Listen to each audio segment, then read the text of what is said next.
welcome back. This is our second conversation for this morning, and it's all about bigging up our athletic superstars. Yes, we're talking about the under 17 women's national volleyball team, and they recently returned from Nicaragua with a bronze medal. Sabrina, this was the inaugural under 17 competition, Right. and guess what? We placed, Yes. right? And so we have in studio Miley Armstrong, Jimmy Lee Espejo, Ashay Parks, and Natalie Popper, and they are all members of this historic volleyball team. Good morning, ladies. Good morning, ladies, and welcome.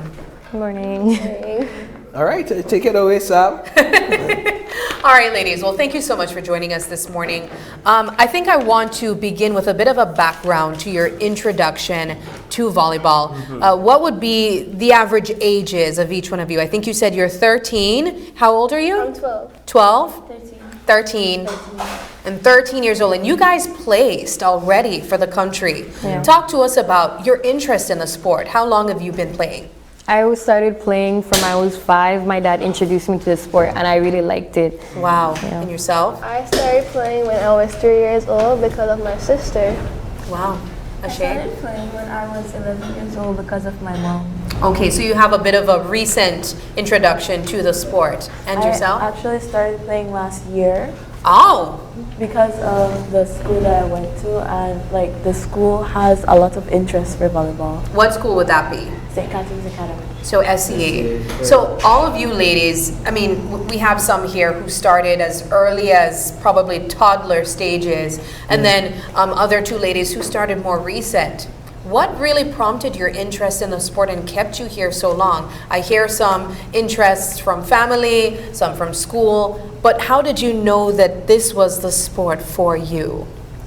It just made me feel calm when I had stress days at school, and it's just something my dad always loved me doing. He would always big me up for it. Sports in general, my dad just loves me doing. Yeah. And is volleyball the only sport that you play? I play other sports, but not seriously, but volleyball is the main serious sport I play. Yeah. And yourself? Well, I would say my family was one who pushed me into this sport and told me continue doing it, don't ever give up on the sport. So I decided to stay here, and that's where I am right now. Now, you ladies at the far end, you would have started more recently. Was there a reason that you decided to really take this serious to a point where you would be representing the country? Well, I also joined volleyball because of my height. I didn't really want to waste it for anything else, because sometimes my mom's like, oh, you need to do something with your height because most other people want your height. Yeah. So I decided to join volleyball. How tall are you? I'm 5 foot and 9 inches. No, that's She's 5'9", and you are how old again? 13. 13. I'm ashamed to say that's kind of my height. That's not your height, Paul. It is. Guys. It is. It Yeah. is. And how tall are you? I'm 5'11", close to 6'4". Yeah, And how old are you? 13. 13 There's something years in their old. food. This Can I get generation. some of that food? Yeah. Can you give Yeah, Ladies, this is so interesting. Obviously, your height is an advantage for you in many sports. We know basketball, we know volleyball especially. So you ladies would have been training at the Stars Club for these few years, many other years from that. How does preparing for a competition look like when representing our country and on this stage? You have to always be on time with the practices. You have to show initiative and effort that you're doing it, because if they don't see that, then they'll get upset and then they'd have a talk with you. But you need to show the practice. You need to show that you want to be in the tournament. You need to just try and just not give up, basically. Was playing for Belize nationally the goal for any of you ladies? Yeah. Yes? It was for me. Okay, for you? What is the appeal about it, representing your country? Why would you have wanted to do that? Well, I want to like show that how I want my country to be here. I want to like play for them as well. And for you, Ashay? Honestly, most people don't think that how younger kids really have the responsibility or potential to do or step up to do bigger stuff for their country. So personally, I wanted to prove them that kids can do anything and they also have the potential to show for their country. So how did you all make it onto this national team?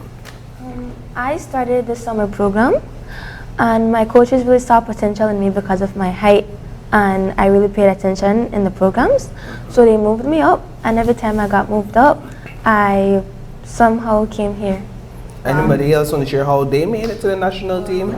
She kind of took the words out of my mouth. Did she? Similar story for you? Yeah, anybody else? How you all make it to the national team? I mean, were you playing for a club and then this opportunity came up and you were selected? How did that happen? No? Well, All right. I don't think so. No. So you ladies played against El Salvador. Yeah. Let me just interject here, Sab, to get into a bit of the games itself, right? You lost 2 and you won 2, right? Because it was 5 teams. I believe you lost to Nicaragua and you lost to Costa Rica. Yeah. You won over Guatemala and Honduras, right? Now let's talk a bit about first those losing games, right? And what were the greatest challenges for each one of you that perhaps led to this downfall?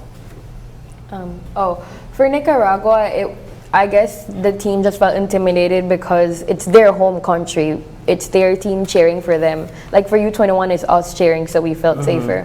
And then also it was how tall they were. They were extremely tall. Were they? Yeah. And then I guess we just felt our mindset wasn't in the correct place. We just felt a bit intimidated. But I know we could have done it because we won a set. What was the other experiences that you all had playing in those losing games that perhaps contributed to the downfall? You hear all being pressured by all the noises you hear in your ears, and we need to communicate with that as well. And we need to speak louder so everyone could hear, especially against Nicaragua, their home country. So what are the lessons you all are taking away from these losses in specific? Anything you learned that you can perhaps improve on? Probably we need to focus more on the court. We're mostly distracted by the cheering from the other team, and that maybe brought us down, but we were trying our best to overpower their cheering. Some other stuff, we probably need to be more focused on the court, not by getting distracted by the other team, probably their chants on the court. They probably distracted us and took over our mind. So what does that distraction cause when you're on the court? It probably caused our team members to be nervous, probably saying that how they're probably more power than us, and the cheering probably means something that we probably don't understand. So but this is all a part of the learning experience, right? Because you all are young and you're being introduced to these international or regional games. Let's talk about the wins, the victories, and perhaps 1 or 2 things that contributed to you all dominating so significantly in these winning games. I would say, like, when we have timeouts, we try to hype up the team, don't like bring them down because of their mistakes, and just communicate more on the court, especially with the noise. It like kind of sounds it out, because you could call for the ball and they're cheering and maybe someone won't hear. What else did you all do to win? Probably just cheer the team, tell them they could do it, we got this. If we could win this on this team, then we can do this. The main reason we normally like is miscommunication, basically, and with the other team. But I know we could have won most of the other games. If we won a set for Nicaragua, we could have won in another set. Indeed. I would like to be educated a bit on what takes place when you ladies are on that court in the middle of a competition. I am no athlete. I can't tell you exactly the rules of volleyball, but I do know when you get a point, right? Because everybody cheers. Because everybody cheers, and I was stand up too and clap for my team. But this is what I want you guys to explain to me, and perhaps to our viewers who maybe don't understand the sport. When you are playing on a big match like the ones that you guys won for, what's the communication like? You have Ashay, where would you be placed? In the middle. All right. Then you have Natalie, where would you be placed? In the middle. All right. We have Miley and Jamie Lee. Where are you guys? For defense, I'm in 5, which is back row. Okay, so at the back. And Jamie Lee, where are you? For hitting row, I'll be on like the left side. Okay, so we have all our players positioned, and we're a little bit intimidated by our team that we are going against. What are the things that we say to each other before we, I guess, prepare to, I don't know, start? Yeah. Just don't cry? Is that it? Just don't cry. What do you Everybody whisper take to your friend and say, or what is it that you tell your player beside you?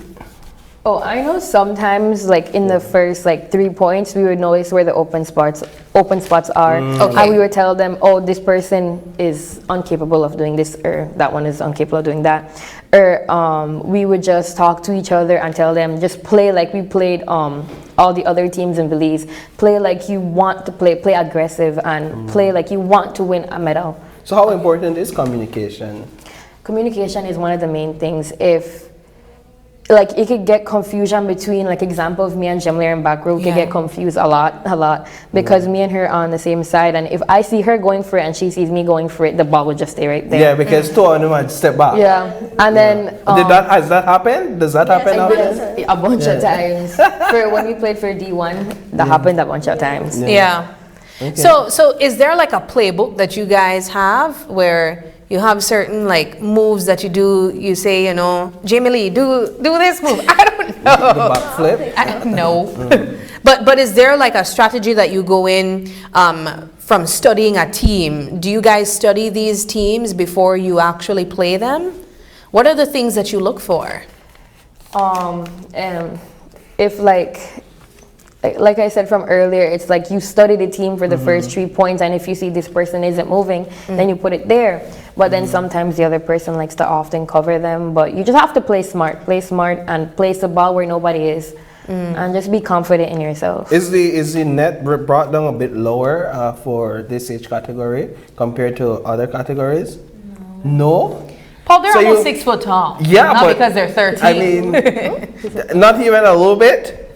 Maybe? Well, I'm not sure. You're not sure? All right, that's the best answer. Now let's talk about the fact that you have brought home bronze. After this very competitive tournament, you all secured a bronze medal. One would imagine that you wanted gold, but what initially was your feeling when you guys played that final game against was it Honduras? El Salvador. El Salvador. So you played that final. That was the bronze medal match, right?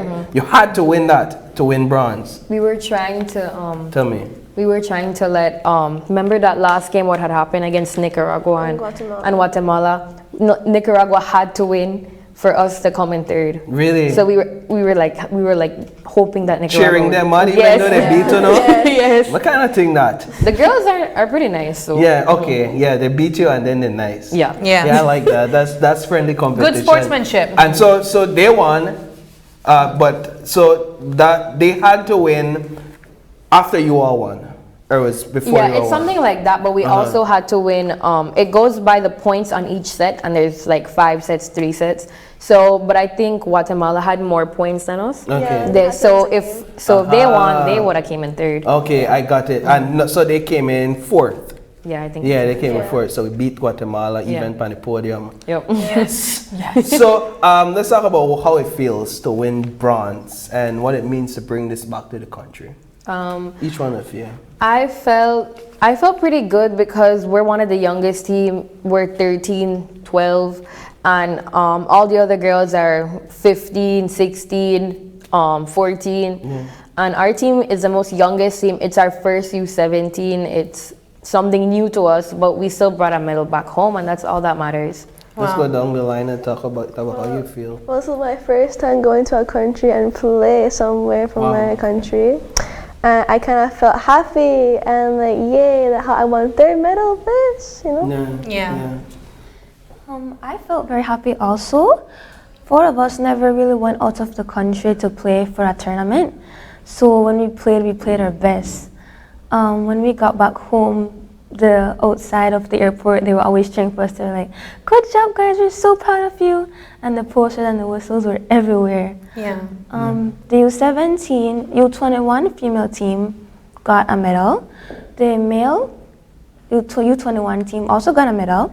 So we decided all of them got a medal, so why can't we push ourselves to get a medal also? Yeah, that's Wonderful. crazy. It's crazy because really they've paved the way, right? Like you've seen that the U21 females and the males did it, and so it's almost like, all right, if they could do it, we could do it too. We can and too. that's the importance of having people ahead of us be successful, because then it inspires us to let us know that we can do it, and we're not going to be the first, but we can do it. What's it like for you winning bronze? I'm really happy and grateful that we even got a medal, because yet again, we're like the youngest team and this is our first national game. So even though we didn't get gold, we still brought home back a medal. All right, let's talk a bit finally as we wrap this conversation up, a bit about what the future looks like for each one of you. You can't stop now. You represented the country, you won bronze. What's the next step for each one of you? Probably to continue the sport and do it because I love it. Focus on my academic works and just make my family proud. That's all I could do. Yeah, Wonderful. love that. I want to work on my skills and I want to play for Belize someday. And yeah. At a already higher played for level. Belize. At a Like- higher like, level. yeah, higher Yeah. level, like here. Yeah, Okay. excellent. I want to continue pushing myself so I can get more opportunities to play for the country. Yeah. Well, I'm gonna continue playing because I love the sport, and I hope that I get at a higher level, like she said, and maybe play a next position, because right now I'm only playing one. So maybe if I could play 2 or 3, it's gonna be way better for like the team, and just make Belize proud. Indeed, and we are so proud of you, ladies. You all are the future of volleyball in Belize, and I'm convinced that volleyball is in good hands, and we'll see a lot more gold medals from you all, and hopefully some gold medals. And this is only the start of the country getting to know your names. I believe that will only grow from here. So congratulations once again, and keep up the good work, okay? Thank you. Thank you. Thank you two guys for coming and talking to us. We are going to take another quick break, and when we come back, we'll be talking about Poetic Drum Beats, a collection of poems.